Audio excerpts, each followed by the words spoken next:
Hello friends, आज हम बात करेंगे उन डॉक्यूमेंट्स की या फिर उन सभी इन्फॉर्मेशंस के बारे में जो कि आपको जीएसटी के रजिस्ट्रेशन के लिए ज़रूरी है।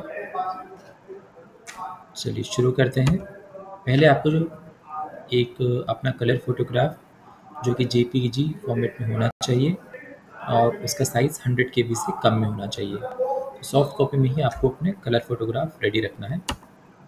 आपको आपका आधार नंबर भी रेडी रखना है। आधार नंबर अगर आप प्रोवाइड करेंगे तो आपको डिजिटल सिग्नेचर लेने की ज़रूरत नहीं पड़ेगी और आपका रजिस्ट्रेशन ऐसे ही बहुत ही आसानी से हो जाएगा। आपके पास में एक वैलिड ईमेल आईडी होना चाहिए क्योंकि रजिस्ट्रेशन के दौरान बार-बार आपको ओटीपीज़ की ज़रूरत पड़ेगी।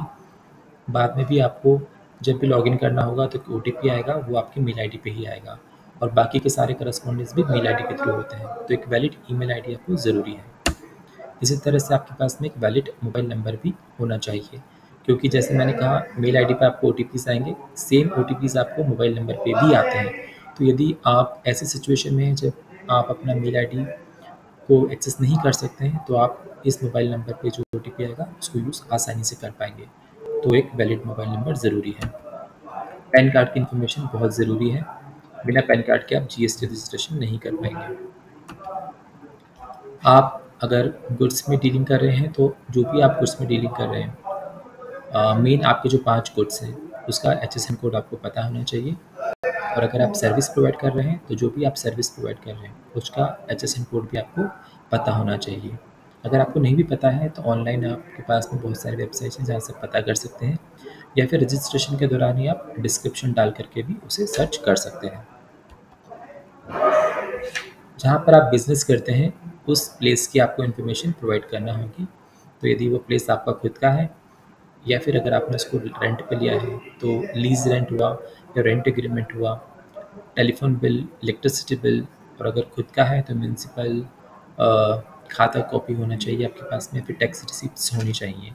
तो ये सारे डॉक्यूमेंट्स आपको होना चाहिए अपना बिजनेस प्रेमाइसेस की ओनरशिप को या फिर आपका एक्जिस्टेंस को प्रूव करने के लिए। ऑथराइज्ड सिग्नेटरी इन्फॉर्मेशन, अगर आप चाहते हैं कि स्पेशली प्रोप्राइटरशिप के केस में तो आप खुद ही ऑथराइज होते हैं अपने सारे कामों को करने के लिए, लेकिन अगर आप फर्म है या फिर आप कंपनी और आप चाहते हैं किसी और पर्सन को भी ऑथराइज करने के लिए, जैसे कंपनीज में जनरली चार्टर्ड अकाउंटेंट्स को ऑथराइज किया जाता है सिग्नेचर करने के लिए, तो उस केस में आपको अपने सीए का नाम, कॉन्टैक्ट डिटेल्स, फ़ोटो यहाँ पे प्रोवाइड करना है। आप किसी और बंदे को चाहते हैं आप उसकी भी डिटेल्स यहाँ पे प्रोवाइड कर सकते हैं।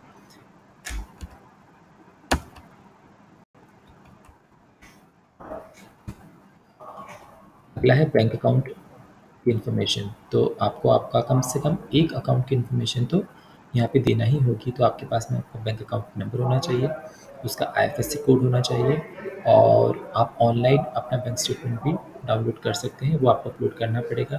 या फिर अगर आपके पास पासबुक है तो उसका फर्स्ट पेज आपको ज़रूर लगेगा या फिर आप कैंसिल चेक भी लगा सकेंगे। आपको ये सारे डॉक्यूमेंट्स अपलोड करने होंगे।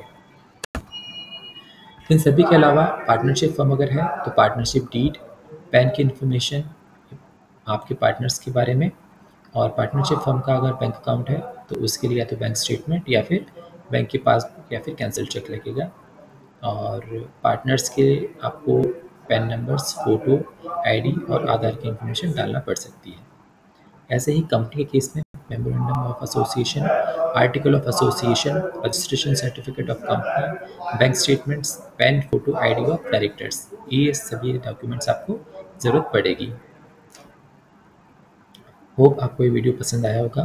प्लीज़ चैनल को सब्सक्राइब कीजिए, वीडियो को लाइक कीजिए, शेयर कीजिए और अगर आपके कोई भी क्वेश्चंस हो, डाउट्स हो तो आप मुझे कमेंट सेक्शन में लिख के पूछ सकते हैं। मैं डेफिनेटली आपके कमेंट्स को रिप्लाई करूँगा, आपके डाउट्स को क्लियर करने की कोशिश ज़रूर करूँगा। थैंक यू गाइस, मिलते हैं अगले वीडियो में। Bye, have a nice day.